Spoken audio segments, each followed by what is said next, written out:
Morning, good afternoon, and good evening to everyone from around the world.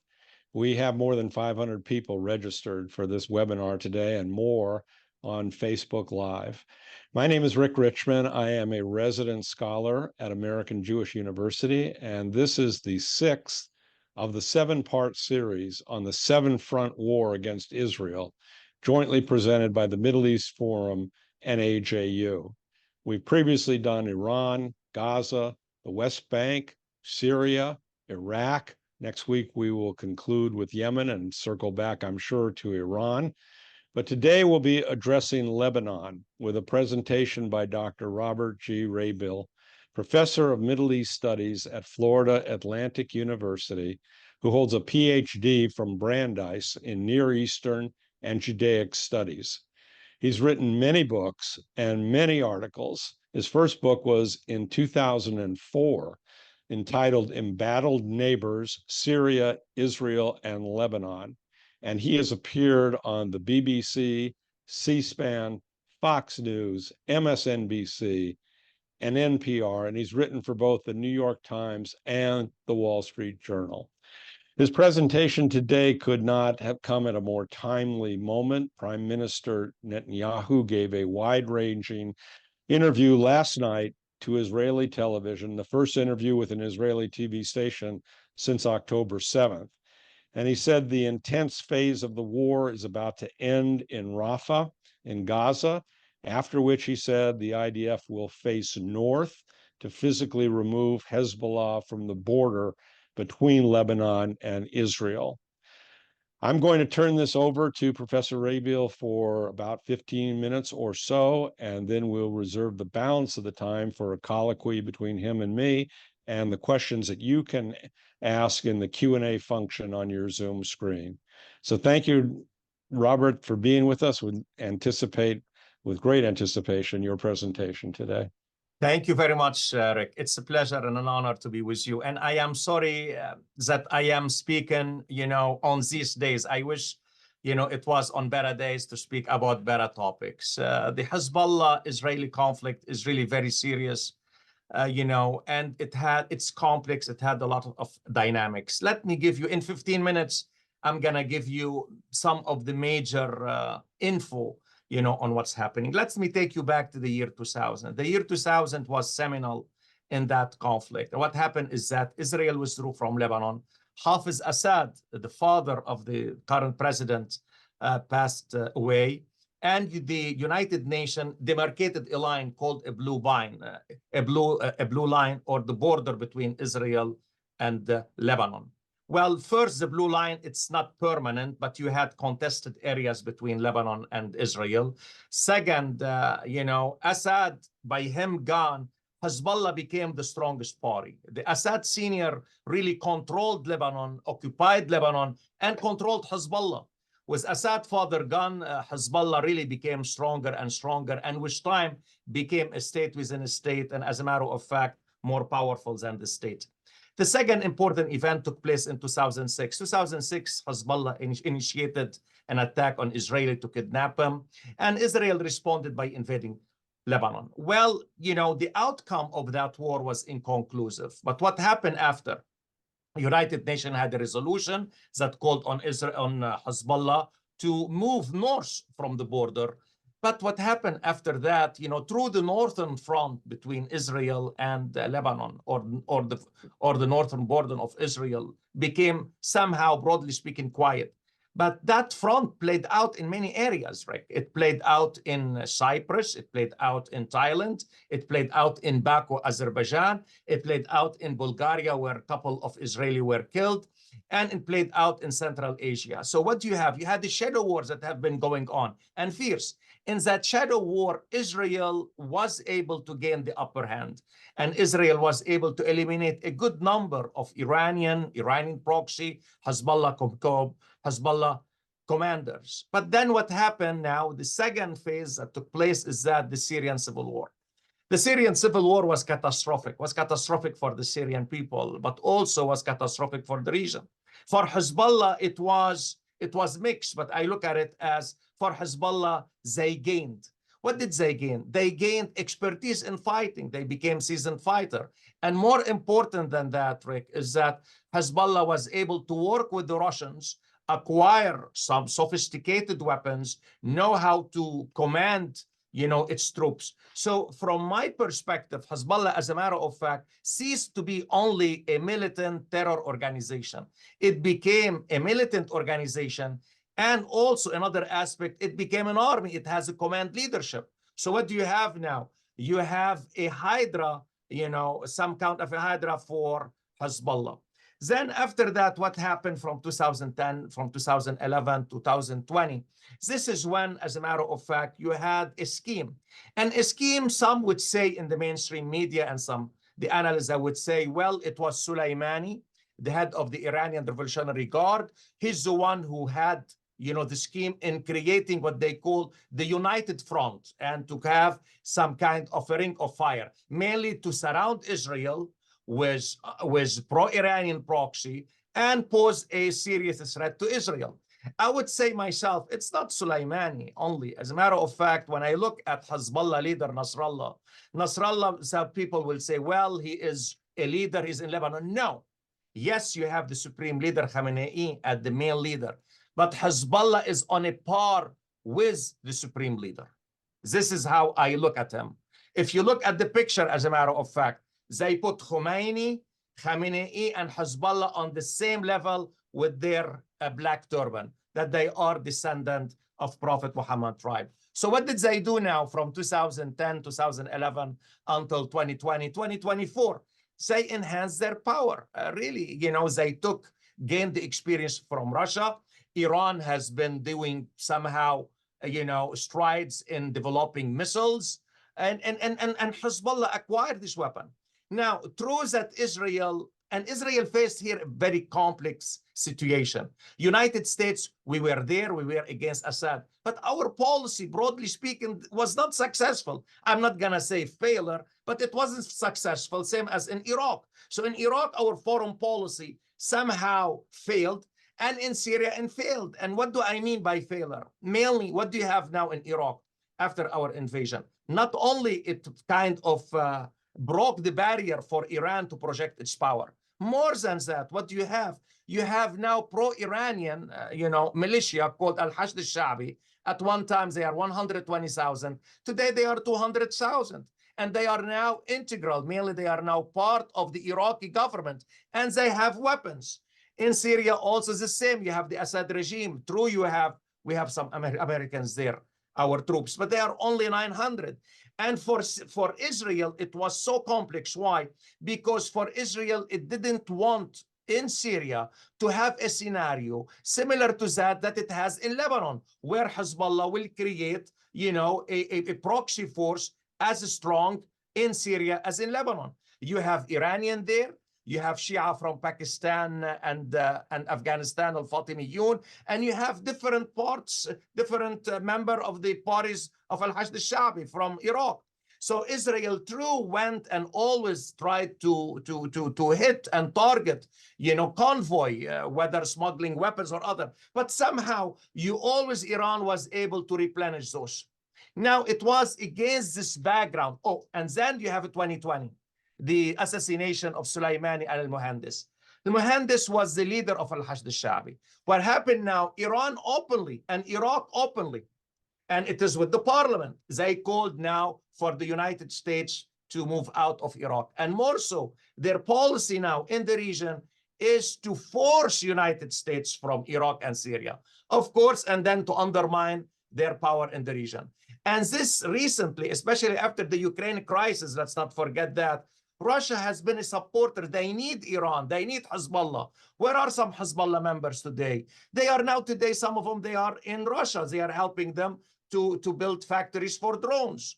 So really now, this is what I always worried. And in my humble capacity, whomever I spoke with, including Israeli friends, Lebanese friends, my American compatriots, somehow I told them, listen, with Russia is a variable and it could go work against us. And that's exactly what happened. And Hamas is part of it, is part of this unity of front.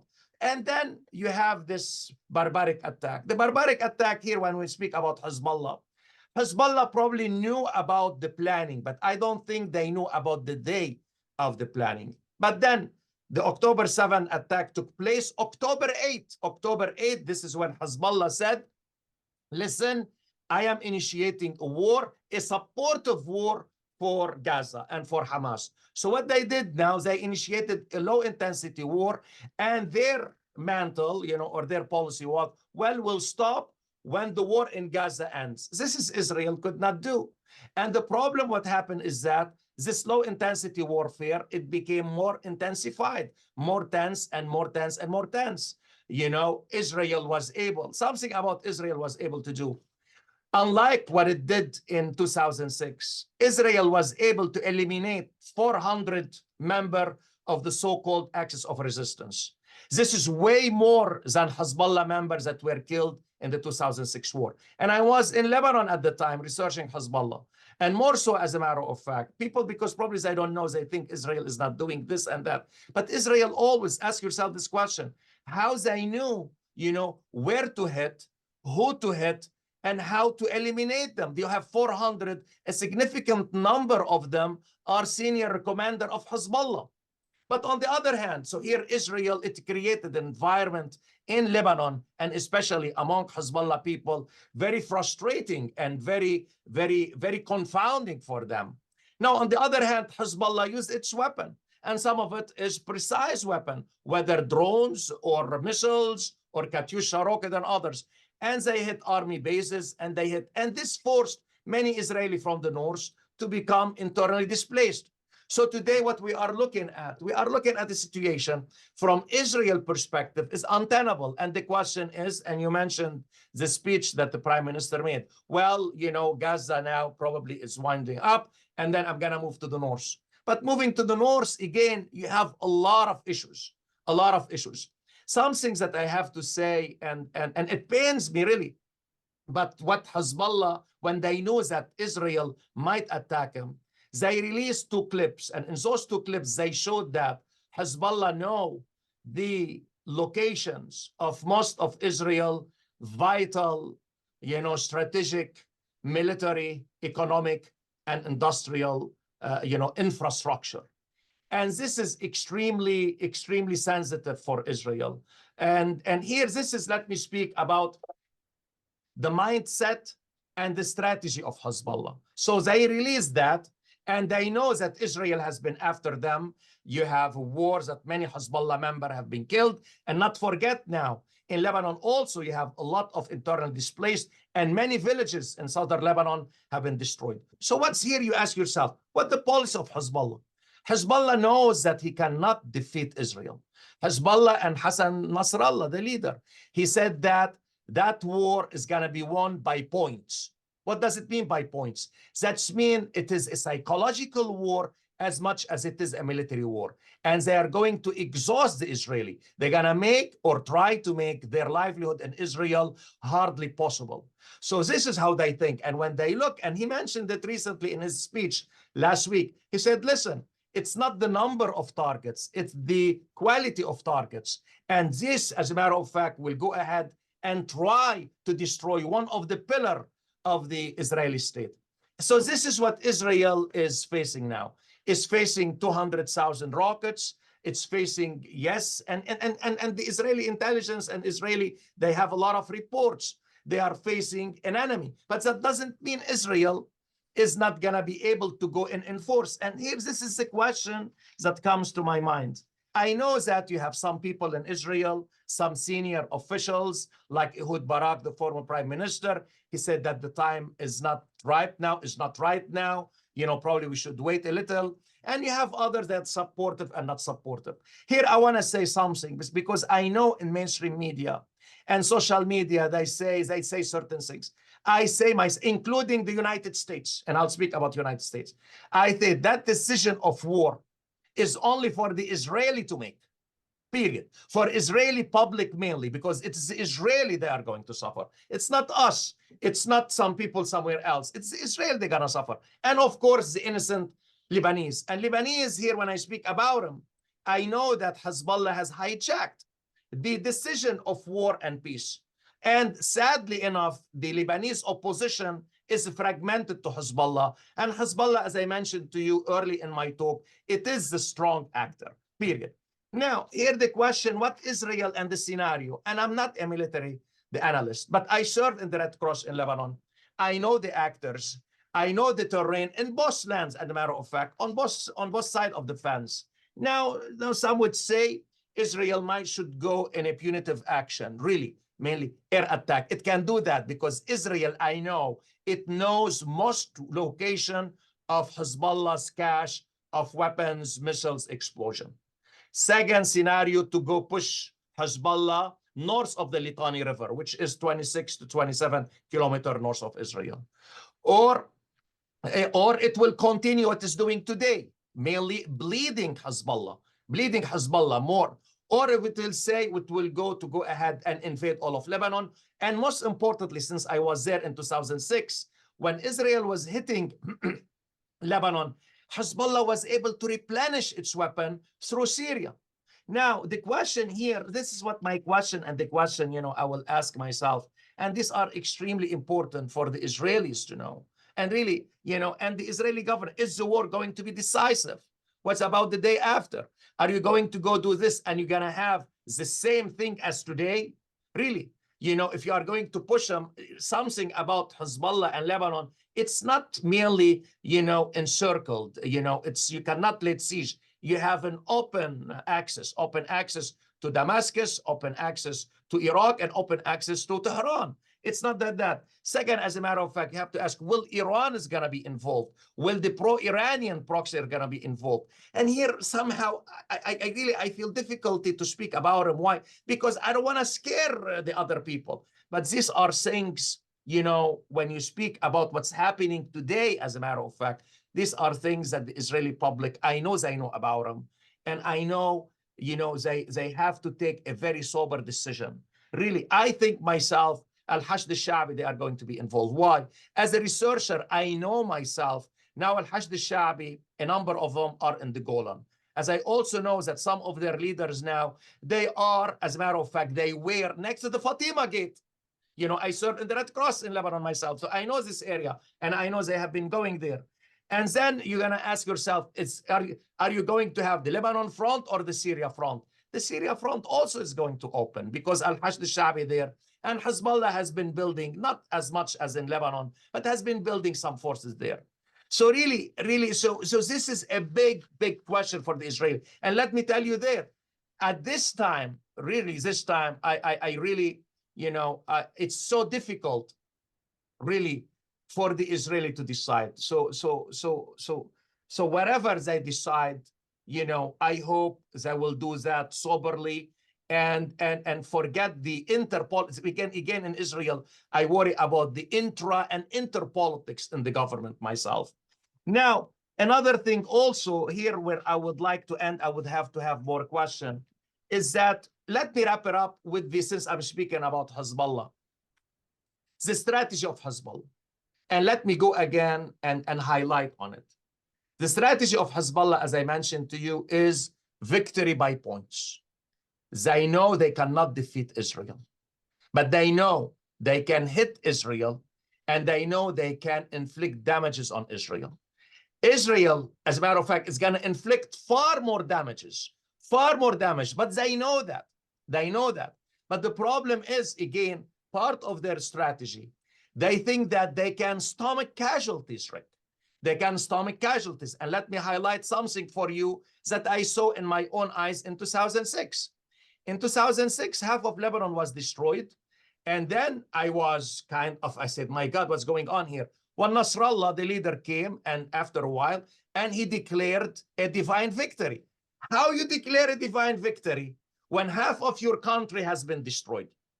And this is something, the Israeli have to know, is that they can stomach 25,000, they can stomach 30,000. So this is, again, the mindset, the psyche of Hezbollah is totally different than, as a matter of fact, many other Lebanese, and of course, the Israelis. Other thing also, why do you think Hezbollah has released the clips? Hezbollah doesn't want war. But at the same time, he has been preparing for that war. From their perspective, they believe they are pursuing what they call a strategic deterrence. Before, in 2010, I spoke about it. It was deterrence by terror. You hit us here, we hit you there. Today, according to Hassan Nasrallah's speeches and according to the images, and I believe what he says, something about him, you know, although we oppose him, but I know the Israeli and the Americans, when he says something, he means it. He said, listen, if the war should be imposed on us, we are going to fight by land, sea, and air, and we are going to have no regulation. So my point is, this is what goes back to my previous point, is that they are ready to stomach the casualties. And they want to see if Israel will stomach some casualties. And as I mentioned again, it is as much a military war as much as a psychological war. And Hezbollah, as a matter of fact, he puts more a premium on the psychological war that is fighting Israel. At the end of the day, I really look forward that no war will take place, but the issue of Hezbollah somehow needs to be dealt with. I know the American and the French, as a matter of fact, they are working together, but it's not working out. Why is not working out? Because still Hezbollah is saying that I will stop when the Gaza war ends. And this is a big question, and that big question is for the Israeli government to decide upon. And at this point, I thank you, Rick, and I would be more than happy to take questions. So let me pick up where you left off there about what the function of Hezbollah is in the wider conflict that we're talking about. At the beginning of the war in Gaza, people wondered, why didn't Hezbollah join it? Why wasn't there a two-front war imposed upon Israel if Hamas, which wouldn't presumably act without Iran's at least general knowledge, was endorsing this? Why not Hezbollah from the north at the same time? And the theory, there are two theories.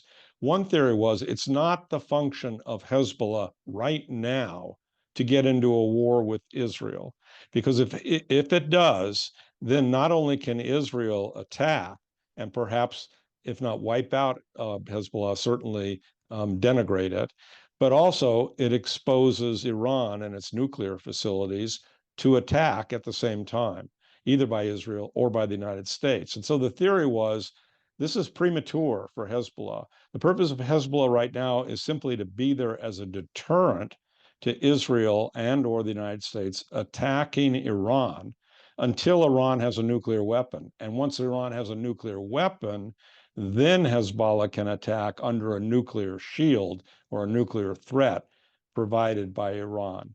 So I'm wondering what and the other theory was that there was an aircraft carrier that the United States sent off the coast of the Mediterranean. That aircraft carrier is not there right now.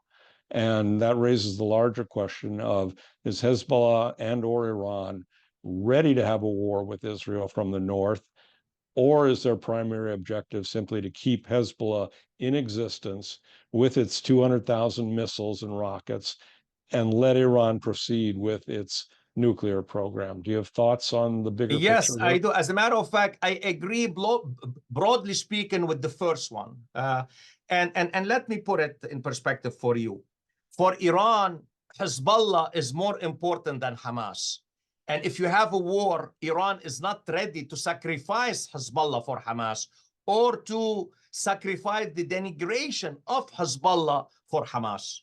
And Hezbollah, you know, for Iran, has brought Iran to the border of Israel. So yes, I agree, it's 100% deterrence for Iran. It's merely if Israel is going to attack or United States is going to attack, they know Hezbollah is going to be there. But then you have the other, you know, side of the coin. The other side of the coin is that from the same perspective, you know, Iran will not allow Hezbollah to be defeated by Israel. This is why I think myself, if Israel is going to attack, Iran is going to be somehow involved at first, where you are going to have the pro-Iranian proxy. And if Hezbollah's situation becomes, you know, weak, then Iran will be involved by itself. And this is how I look at it. So I think it's a deterrence. And I don't think that Iran will sacrifice Hezbollah for Hamas. Well, in terms of a resolution, then it's a little different in Gaza, maybe a lot different than in the north in Hezbollah, because in Gaza, Israel is trying to eliminate Hamas, both politically and militarily. And the question is, what about the day after? In the north, Israel's not threatening Hezbollah directly as a participant in Lebanon politics or even its control. And it's simply trying to push Hezbollah back to where UN Resolution 1701, which ended the Correct. 2006 war, supposedly pushed them back. So you already have a diplomatic solution in place that Hezbollah has ignored. If that diplomatic solution didn't work, is there a diplomatic solution to this, or is an Israeli attack inevitable? Well, I don't think nothing is inevitable myself. It could happen, and most likely will happen. I don't know, but I don't think it's inevitable. And you are right, you have a diplomatic solution. But let me tell you where Hezbollah is talking and where you have the problem. Because the French and the American, they are mainly at one. Also, they have certain disagreement over the presidency because you don't have a president in Lebanon. And the proposal is that, and Israel, as you mentioned, yes, it agreed, that Hezbollah will move to the north, not to the Litani even, probably 10 kilometers to the north, will keep its weapon. The UNIFIL, the United Nations will have more leeway, more power, and it will work with the Lebanese government. But it will have its own, mainly it won't have to go ahead and collaborate or cooperate with Hezbollah. And the third thing of this negotiation is to have observational towers over the tower along the border between Israel and Lebanon. Now, Hezbollah said, okay, I will do that, but I am not gonna allow, the people of the south of Lebanon who are member of Hezbollah to go to their homes. So mainly Hezbollah is playing around this, and this is why, as a matter of fact, Amos Hochstein, the emissary of as president, he became frustrated. So yes, you have a problem with Hezbollah. And Hezbollah's main issue now, doesn't want war. But he has persistently said, I will stop when the Gaza war stops. And to go around it, I know it's very, very difficult, and I don't have the answer for it. But I know that. You have certain reports, and I would say a credible report from people I know, that Hezbollah, again, in the same way as at one time it was ready to approve really, and conclude, although indirectly, the maritime border between Lebanon and Israel, he is ready to discuss the land border. But this is, again, for United States, and what's trying to do is I would like to have a president, because whatever you are going to do, you need a head authority, you need an authority to go ahead and move that process. Now we are speaking here, Americans, we are speaking with Nabih Berri, the leader of Amal. Amal is working with Hezbollah, and somehow it's not happening. So at the end of the day, I think myself, this is what I think myself, I think Hezbollah would like the war to end in Gaza. I think they don't want to have a war, because those clips that they send out, they are telling Israel. Why they are telling Israel this? Probably Israel know that.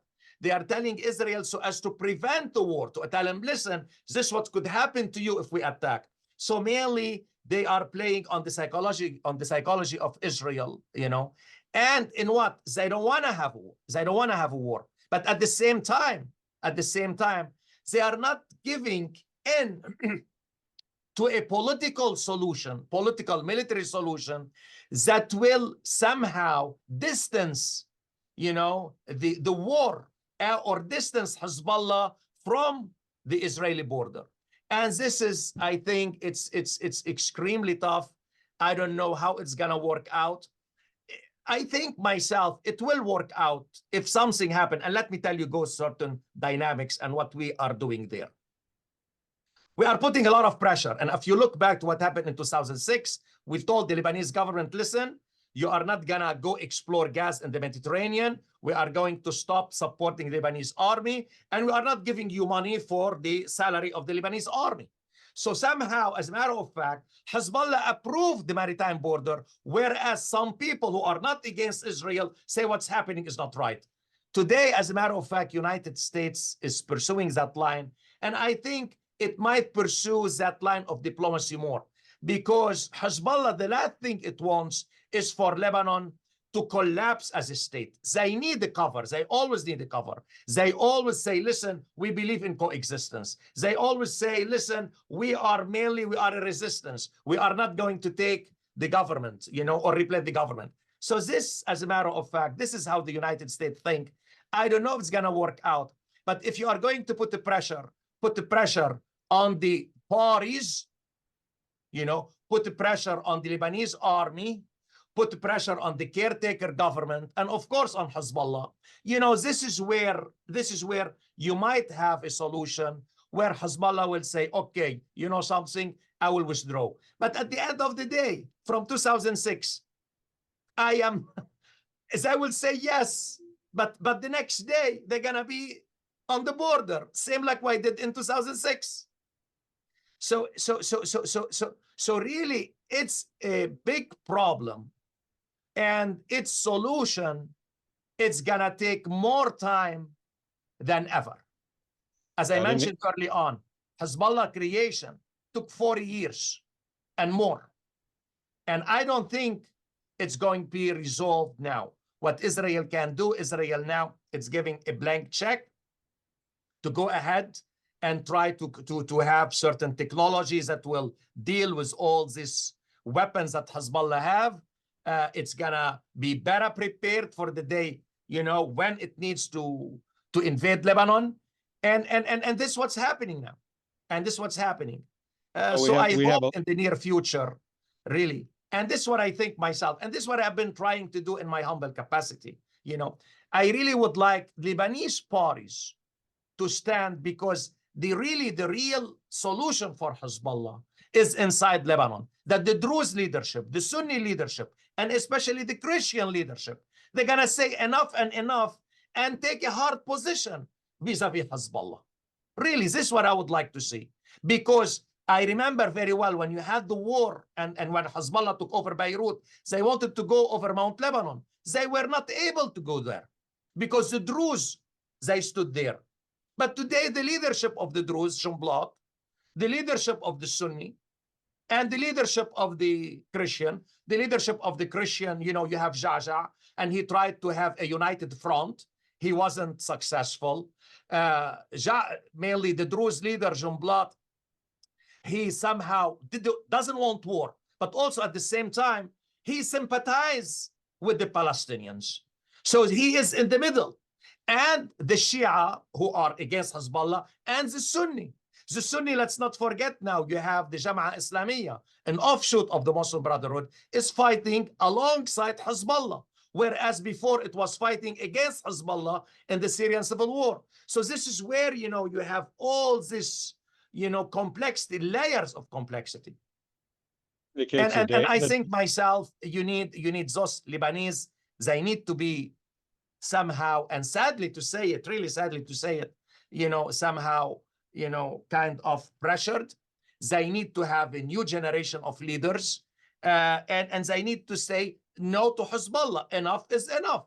You are 35% of the population. You cannot hijack the decision of peace and war. Well, thank you, Dr. Rabil. We have a lot of questions. I thank everybody who submitted them. I tried to incorporate some of them in the questions that I posed to Dr. Rabil. Let me just ask you one, because we're already over our allotted time, but maybe you can briefly answer. Please. Question from Dennis Linson, who says, will the UNIFIL force help with moving Hezbollah north of the Litani River? And is that distance sufficient to prevent terror attacks? UNIFIL does not have the power to remove or move or push Hezbollah anywhere. UNIFIL acts, as a matter of fact, as someone to have peace and of course to give advance notice, which is extremely important, so as to prevent a war by miscalculation. Now, they do a lot of other things, but they don't have the power, the ability, or the political means to move Hezbollah up north. Well, thank you very much for that very enlightening presentation. Thank you all for attending and for submitting the questions. And we urge all of you to join us this time next week, next Monday, where we're going to be covering with Dr. Michael Rubin, Yemen, and then circling back to Iran to conclude the series. So thank you all. Rick, thank you, and thank you all. I really thank you all, and all my best for you.